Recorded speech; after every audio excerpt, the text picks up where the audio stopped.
ഇപ്പോൾ ബൊഗൻവില്ലയുടെ സീസൺ ആണല്ലോ. അപ്പോൾ എൻ്റെ അടുത്തൊരു 5-6 വെറൈറ്റീസ് ഉണ്ട് കേട്ടോ. ഇതെല്ലാം ഞാൻ കമ്പ് വെച്ച് പിടിപ്പിച്ചതാണ്. അപ്പോൾ ഇതിൽ ഏതാണ് എന്താണെന്നൊരു പിടുത്തമില്ല, ഏത് കളറാണെന്ന്.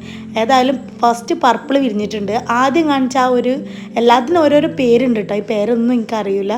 കഴിഞ്ഞ തവണ ഞാൻ അങ്ങനെ പുറത്ത് ഈ ഒരു സീസണിൻ്റെ ടൈമിൽ പുറത്തിറങ്ങിയപ്പോൾ ഒരുപാട് വീടുകളിൽ ഇങ്ങനെ ഒന്നിച്ച് ഇങ്ങനെ തൂങ്ങി നിൽക്കുന്ന കണ്ടിട്ട് അങ്ങനെ ഒരു ആഗ്രഹം തോന്നിയാണ് എനിക്കെല്ലാം ഇത് പോട്ടിൽ ഇങ്ങനെയൊന്ന് വളർത്തിയെടുക്കണം, ഇത്തവണ ഫ്ലവർ ചെയ്യിപ്പിക്കണം എന്നൊക്കെ വിചാരിച്ചിട്ടുള്ള കേട്ടോ. അങ്ങനെ ഒരു 20-ൽ പരം പോട്ടിൽ ഞാൻ ആക്കിയിട്ടുണ്ട്. ഒരേ കളറ് മൾട്ടി കളറ് എല്ലാം ഉണ്ട് കേട്ടോ. ഇതൊക്കെ ഞാൻ കമ്പ് പിടിച്ച ഒറ്റൊന്നും ഞാൻ വാങ്ങിച്ചിട്ടില്ല. ഫസ്റ്റിൽ ആ കണ്ട ഒരു തിങ്ങി നിൽക്കുന്ന ഒരു പ്ലാന്റ് ഉണ്ടല്ലോ, അതിൻ്റെ പ്ലാന്റ് ഫ്ലവർ ചെയ്യാത്ത ഞാനിവിടെ കാണിച്ചു തരാം.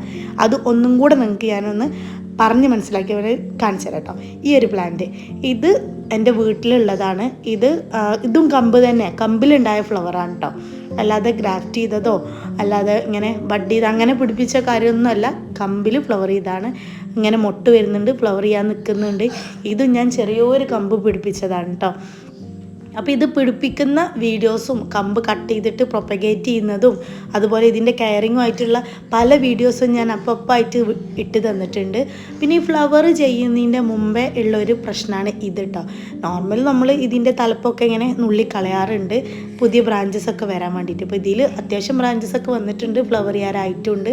അതുകൊണ്ട് തന്നെ ഞാൻ ചെറുതായിട്ട് നുള്ളി കളഞ്ഞിട്ടുള്ളൂ. ആ ഒരു തലപ്പത്ത് കണ്ടോ, നിങ്ങൾ ആ വീഡിയോയിൽ കണ്ടില്ലേ, ഇങ്ങനെ കുത്തു പോലെ വന്നിട്ടുണ്ട്. അതൊക്കെ ഞാൻ നുള്ളി കളഞ്ഞിട്ടുണ്ട്. ഇനി എന്തെങ്കിലും ഡൗട്ടൊക്കെ ഉള്ളവരുണ്ടെങ്കിൽ നമ്മൾ ഷോർട്ട് വീഡിയോ ഒരുപാട് ഇട്ടിട്ടുണ്ട്, അതൊക്കെ ഒന്ന് ചെക്ക് ചെയ്യും കേട്ടോ. Thank you.